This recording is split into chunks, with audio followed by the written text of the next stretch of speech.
Et salut. Bon, on est dans une cave qui va se transformer en studio d'enregistrement. Donc,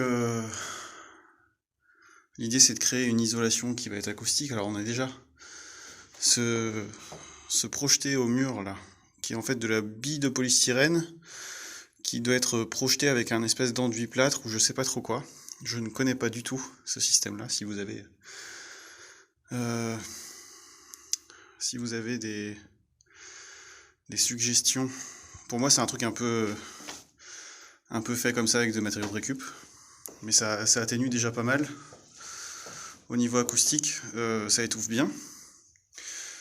Donc l'idée c'est de garder ce matériau-là et de faire un parement qui serait dissocié du coup du mur en laissant une lame d'air avec des tasseaux et que on vienne tendre un tissu sur ce tasseau-là et par devant on vient mettre des petits tasseaux de 20 par 40 à peu près tous les 15 cm.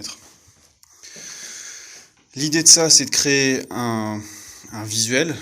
Donc sur ce mur là, tout ce mur là, tu vois tu as un bel arrondi, donc on va garder ici, là et le retour.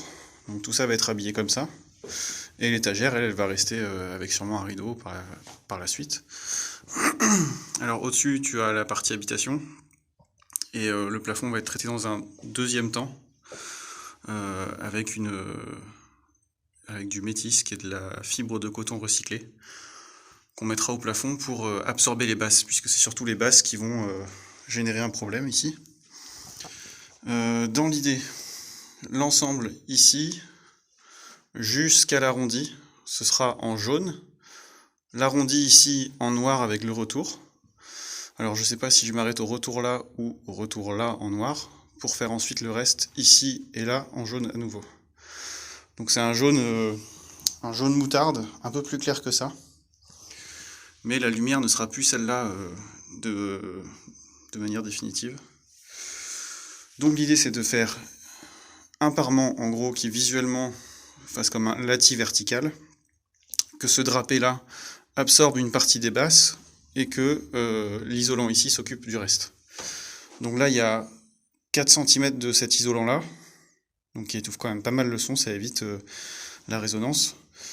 On est dans une cave, donc en dessous là c'est du terrain, c'est du terre-plein quoi. Et au-dessus il y a la partie habitation. Ici ça mène directement à l'escalier.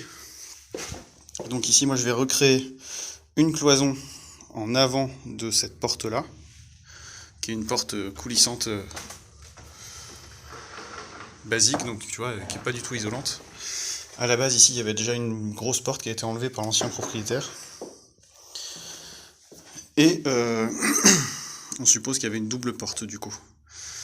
L'idée c'est du coup de faire une cloison devant, parce que se refixer sur ce cadre là retransmettrait trop de vibrations derrière, même en mettant une double porte, ce serait pas, à mon sens, ce qui aurait de plus efficace.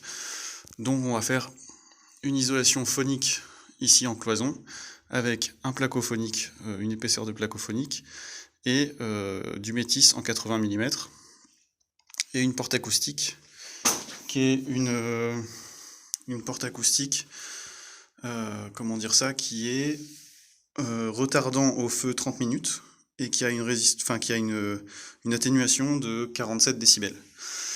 Donc je base l'atténuation de la cloison, sachant que j'ai ça derrière, sur le maximum possible de la porte.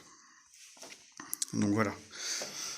L'idée du coup avec une plaque de placo phonique plus le métis derrière, on arrive à être supérieur à la porte à 52 décibels, qui est déjà à 47 décibels pardon, qui est déjà une très grosse valeur pour une porte battante.